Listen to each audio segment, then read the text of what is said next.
J'avais fait une mémoire, un sujet de thèse là-dessus, mais justement sur l'aspect du féminin en entreprise, il y a des textes réglementaires depuis un moment. Les lois Copé-Zimmermann, la loi Rixin, beaucoup plus récente, les lois RIST, qui vont intervenir sur l'équité professionnelle, la ménopause. Donc il y a vraiment un trend, une tendance qui est en train de s'installer qui dit c'est pas possible parce que on perd en compétitivité et en performance économique, mais non seulement économique, mais sociale, sociétale, écologique. Et c'est un constat, ça au niveau international. Et au niveau de la France, c'est vraiment soutenu par les pouvoirs publics. Donc c'est de là que je suis partie d'une formation que je faisais pour moi, pour consulter, pour aider, enfin quelque chose d'une démarche individuelle à une démarche plus collective. Je me suis dit, je vais m'inscrire dans ce cadre.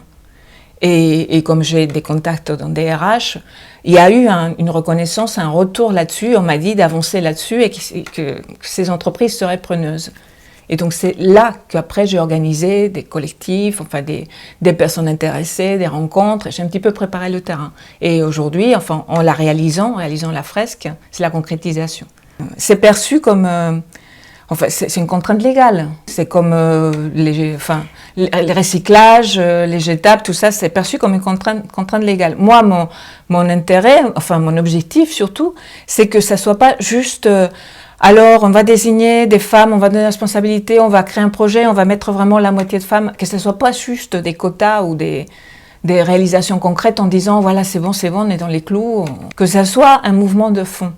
Et donc les personnes elles-mêmes, les hommes et les femmes, souhaitent qu'on puisse travailler comme ça à chaque fois, en parité, en complémentarité, et que ça devienne naturel. Et la loi le permet, le soutient. Aujourd'hui, pour l'instant, la loi, elle définit des quotas.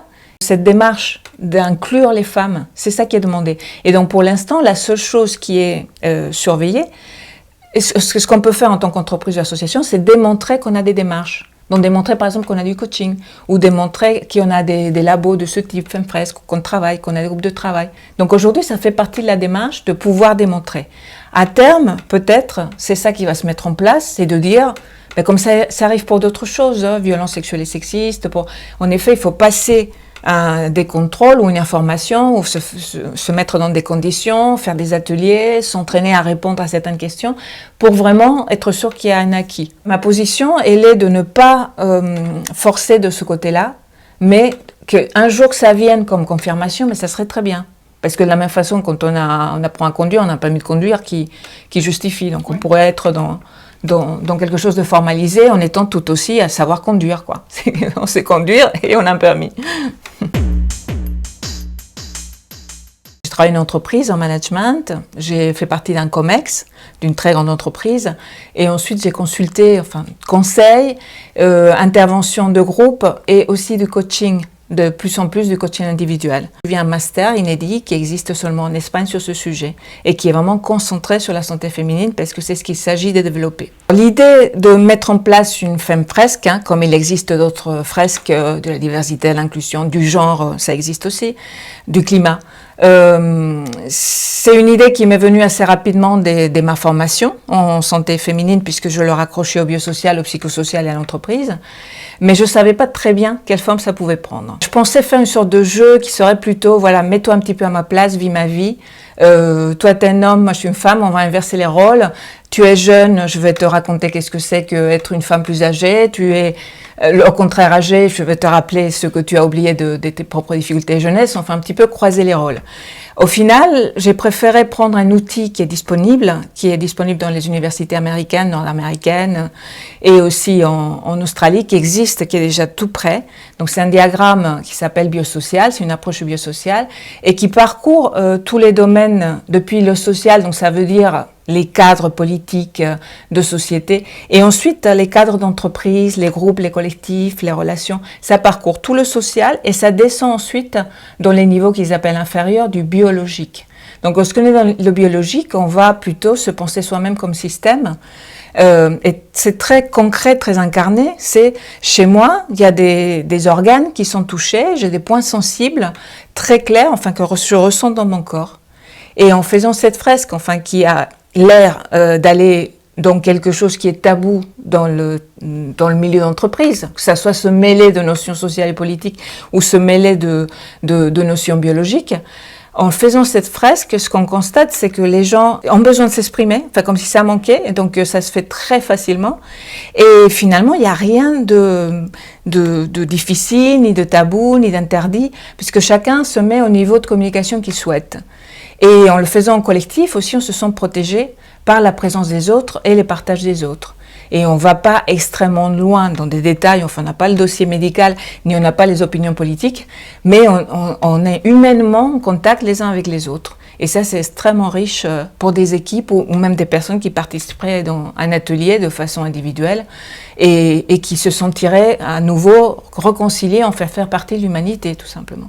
Femfresque, c'est la fresque du féminin. C'est pour ça que c'est aussi bien pour les hommes que pour les femmes. Ce sont plutôt des interventions en atelier, en collectif mixte, avec des hommes et des femmes, justement, pour qu'il n'y ait pas un effet trop de sororité ou de solidarité. Finalement, on est beaucoup plus complet, beaucoup plus sincère, enfin, quand il y a des présences et des polarités, sachant que nous avons aussi du masculin et du féminin chacun, donc ça permet de s'exprimer. Mais on peut faire un travail purement individuel, qui serait le centre de la fresque, en plus de ces niveaux dont j'ai parlé tout à l'heure, social et biologique. Le parcours central de la fresque, c'est ce qu'on appelle un parcours de vie. Donc depuis la jeunesse, quand on est en groupe, chacun représente une tranche d'âge. Donc il va y avoir des personnes plus jeunes, il va y avoir des personnes plus âgées, des personnes à la mi-vie. Et donc ça permet de repartir un petit peu les témoignages. Quand on est tout seul, on peut revenir à des choses qu'on a vécues et qu'on a pu éventuellement oublier. Et on peut parler de ce qu'on vit actuellement et on peut se projeter dans des craintes par rapport à la famille ou par rapport à la société, par rapport à des maladies émergentes de plus en plus, malheureusement, auto-immunes ou autres. Et donc on peut s'exprimer par rapport à la totalité de ce parcours de vie, même si on est à un instant T.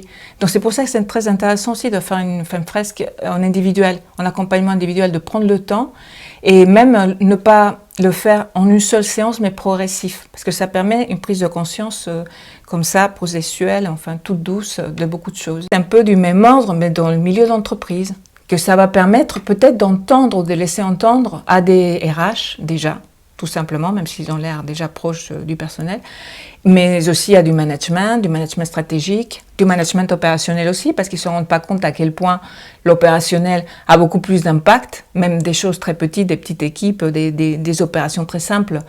Il y a quand même toute notre humanité dedans, et donc si ça peut faire entendre ce que vivent les femmes, mais non seulement les femmes, mais les hommes dans leur corps, et dans leur entourage, là au niveau large, c'est-à-dire social, économique, écologique, ben, c'est ça que ça va ouvrir.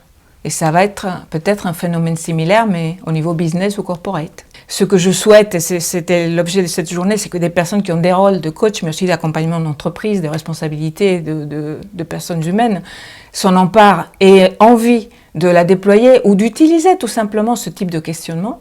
Donc, si ça faisait une sorte de viralité, mais pas Internet, mais viralité comme ça humaine, ben voilà, j'adorerais que quelqu'un me parle de Femfresque, sans savoir que je suis à l'origine.